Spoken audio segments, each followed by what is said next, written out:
स्वागत है आपका साथियों केवीएस इंटरव्यू की इस सेकंड वीडियो में। हम इंटरव्यू के ऊपर बात कर रहे हैं। लास्ट वीडियो में हमने बात की थी कि how to introduce yourself, तो उस बात को जरूर ध्यान रखें जो जो उसमें पॉइंट्स थे। अब मैं बात कर रहा हूं कि इंटरव्यू, पहले आप इंटरव्यू को समझिए होता क्या है।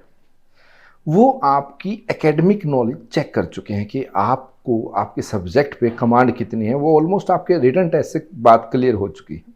अब वो जो देखना चाह रहे हैं इंटर इंटर आंतरिक, अंदर व्यू, वो आपके अंदर झांक के देखना चाह रहे हैं कि आप ह्यूमन बीइंग कैसे हैं, आपका बिहेवियर कैसा है, आप चीज़ों को किस तरीके से देखते हैं, आपको देखने का जो नज़रिया है वो नेगेटिव है पॉजिटिव है, आप सिचुएशंस को किस तरह से डील करते हैं, कि क्लास में कोई अगर ऐसी सिचुएशन होगी तो आपका ये अचानक से रिएक्शन कैसा होगा। तो इन सब बातों को हम थोड़ा सा आज इस वीडियो में जान लेंगे कि मुझे अपना एटीट्यूड एप्टीट्यूड कैसा रखना है। इसके और भी बहुत से पार्ट्स हैं जो हम धीरे धीरे आपके साथ डिस्कस करेंगे, लेकिन आज हम जो बात कर रहे हैं दैट इज पर्टिकुलरली ऑन कि what kind of questions can be asked. Number one, आपको you must know about KVS, कि केवीएस का थीम क्या है, केवीएस का लोगो क्या है, इसकी कहाँ कहाँ ब्रांचेज, कितनी कितनी ब्रांचेज हैं, इसका एक मोटा मोटा सा आपको फ्रेज पता होना चाहिए। कौन सा बोर्ड है, यू नो वेरी वेल कि सीबीएसई बोर्ड है, उनकी थ्योरीज क्या हैं, वो क्या चाहते हैं, उनके करिकुलम कैसा है, वो आपको अपने क्लास का पता हो। अगर आप पीजीटी हैं तो 9 to 12 आपको पता होना चाहिए। अगर आप टीजीटी हैं तो आपको 6, 7, 8 स्टैंडर्ड का आपको पता होना चाहिए। अब बात करता हूं मैं कि अगर हमसे कुछ ऐसे क्वेश्चन पूछें जो सिचुएशन बेस्ड होंगे तो उसका आंसर मैं कैसे दूं। पहले इंटरव्यू में मैंने आपको बताया था, वीडियो में बताया था कि you have to design your own interview. आप जो बातें करेंगे उससे आपकी बात पता चलती है। पहले समझिए कि आप कौन हैं। आप एक टीचर हैं, और एक जो टीचर होता है वो एक क्लास को लीड करता है। तो आपको एक फ़र्क समझ आना चाहिए। अक्सर टीचर जो है वो लीडर की बजाय बॉस बन जाता है। आप समझिए कि लीडर और बॉस में डिफरेंस क्या है। एक लीडर जो है और एक जो बॉस है, इनमें बहुत बड़ा फ़र्क है। अक्सर आप स्कूल में देखेंगे कि जो टीचर्स हैं वो बॉस वाली जो एटीट्यूड रखते हैं, बल्कि हाँ, आज जो एजुकेशन है, आज जो करिकुलम है, जो न्यू एजुकेशन पॉलिसी है, जिसमें बताया गया है कि a teacher is responsible for the holistic development of the child. Holistic development means सिर्फ आपको उसका मानसिक विकास नहीं, सिर्फ कॉग्निटिव एस्पेक्ट आपको नहीं देखना है, उसका स्पिरिचुअल भी आपको देखना है, उसका इमोशनल एस्पेक्ट भी आपको देखना है, उसका फिजिकल एस्पेक्ट भी आपको देखना है, उसका एथिकल मॉरल सब एस्पेक्ट्स के लिए आप रिस्पॉन्सिबल हैं। सिर्फ उसको मेंटली स्ट्रॉन्ग करना इज़ नॉट ओके। हमें उसको इमोशनली स्टेबल भी रखना है बच्चे को। उसकी कुछ वीकनेस हैं उसको स्ट्रेंथ में बदलना है। तो बहुत सारी ऐसी बातें रहेंगी जो इंटरव्यूअर आपसे जानना चाहेंगे। तो लीडर और बॉस, लीडर वो होता है जो ये कहता है चलो बच्चों हम ये करते हैं, और बॉस जो होता है वो ये कहता है ये करो। बॉस जो है वो ऑर्डर देता है, लीडर जो है वो साथ काम करता है। तो इस थ्योरी को आप ध्यान रखिएगा कि जब भी आप आंसर करें तो you must be a good leader, और एक लीडर जो है वो हमेशा बच्चों के साथ काम करता है। मैं कुछ सिचुएशंस आपके साथ डिस्कस करना चाहता हूं कि हमें अपना जो है एटीट्यूड, कि किसी सिचुएशंस के प्रति आपकी क्या प्रतिक्रिया होगी, वो हमें कैसे सोल्व आउट करनी है, उसका आंसर हम अच्छे से वाइजली कैसे दें। अगर क्लास में कोई भी सिचुएशन क्रिएट हो जाती है, बच्चा शरारत कर रहा है, क्लास बुलिंग है, या क्लास में कुछ झगड़ा हो गया है, या बच्चे को समझ नहीं आ रहा है, या कुछ भी, वो आपको एक ऐसी सिचुएशन देगा कि जो आपको वहाँ हैंडल करनी है, तो सबसे पहले आपको ये देखना है कि उस सिचुएशन में बच्चे का फ़ायदा क्या है, एक स्टूडेंट का फ़ायदा क्या है। अगर मैं इस पॉइंट ऑफ व्यू से सोचूंगा तो डेफिनेटली मुझको होगा। तो मैं एक सिचुएशन आपके सामने रखता हूँ। आपने एक बच्चे को देखा जो स्कूल प्रीमिसेस के बाहर स्मोक कर रहा है। पीजीटी के लिए है वैसे तो क्वेश्चन, लेकिन फिर भी आप थोड़ा सा इससे आइडिया लेना।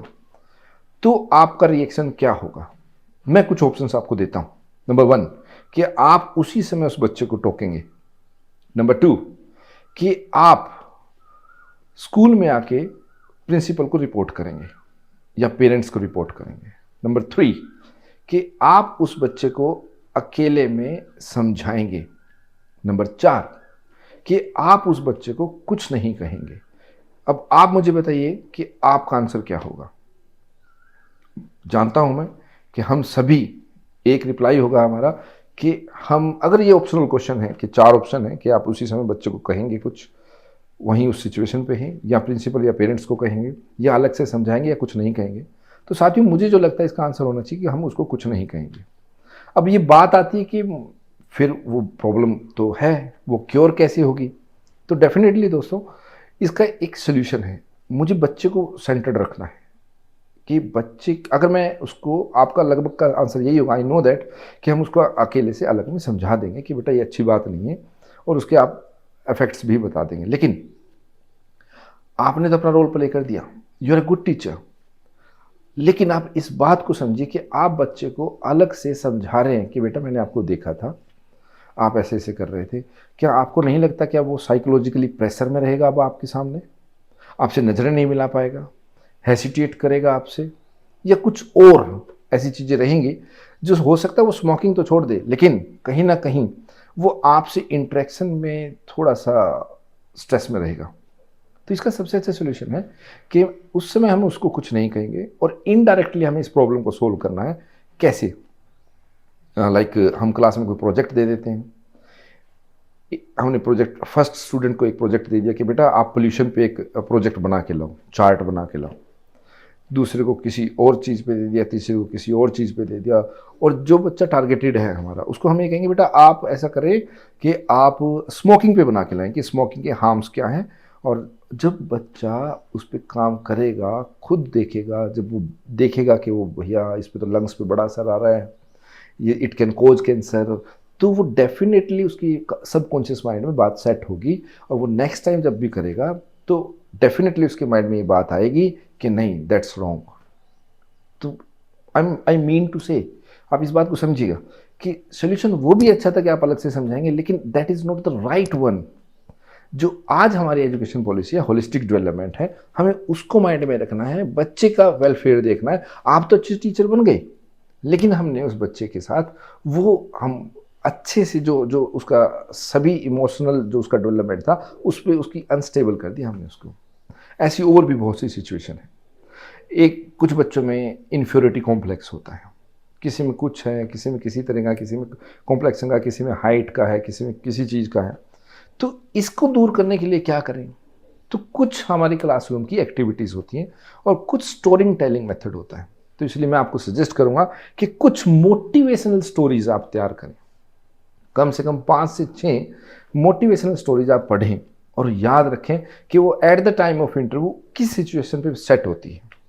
आप क्या करें, अब कुछ सिचुएशंस, क्लासरूम सिचुएशंस, क्योंकि हमारे पास यहाँ ज़्यादा समय हम नहीं कर पाएंगे, कुछ क्लासरूम सिचुएशंस को क्रिएट करें और उसको थ्रू मोटिवेशनल स्टोरीज आप बच्चों को बताएं तो ज़्यादा अच्छा है। और ज़्यादा असर कब पड़ता है? जब आप उसको जेन्युइनली, सपोज मेरे साथ कोई ऐसी बात हुई है, आप अपने एक्सपीरियंस से उसको बताएं कि मेरे साथ एक बार ऐसा हुआ था, तो वो बच्चे के लिए बहुत ज़्यादा बेनिफिशियल होता है।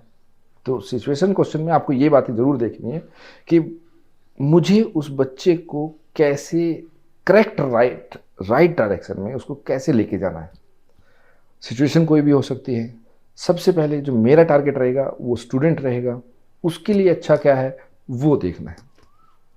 पेरेंट्स आ रहे हैं, कंप्लेंट लेके आ रहे हैं, तो उसको पोलाइटली सुनना है, रिएक्ट नहीं करना है कि हाँ वो गुस्से में है। सपोज कि पेरेंट्स आए गुस्से में है कि जी हमारा बच्चा पहले 90% का था, अब 70% का रह गया आपके पास आके, तो इस बात को पोलाइटली सुनना है एंड नोडिंग, जी sir, you have to do that, listen first.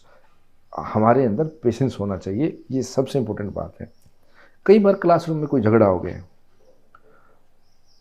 बच्चों ने आपको आके रिपोर्ट कर दिया कि सर ऐसे ऐसे उनका झगड़ा हुआ है, आप ज़रा एक बार, अब आपको यहाँ पे सीधा डिसीजन नहीं लेना है किस बच्चे ने किसको मारा है, क्या नहीं किया है, वो आपको थोड़ा सा सुनना है, उसको जज करना है, देखना है कि सीधा एकदम एक्शन नहीं लूँगा मैं कि भाई हाँ तुम दोनों का झगड़ा था, तुम दोनों की पिटाई कर दो या कुछ और कर दो, उनको पेनल्टी कर दो, सज़ा कर दो, नहीं, ऐसा नहीं। हो सकता है कुछ और कारण हो, थर्ड कारण हो जो हमारे सामने भी ना हो।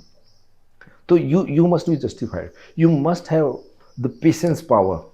तो आप इन सब बातों को ध्यान में रख के अपने नेक्स्ट आंसर्स की तैयारी करें, ताकि वो जो मुझसे क्वेश्चंस पूछने वाले हैं खुद इमेजिन करें, सिचुएशंस को इमेजिन करें और ऐसी कुछ कहानी सुना के आप उनको ये आंसर्स दे सकते हैं।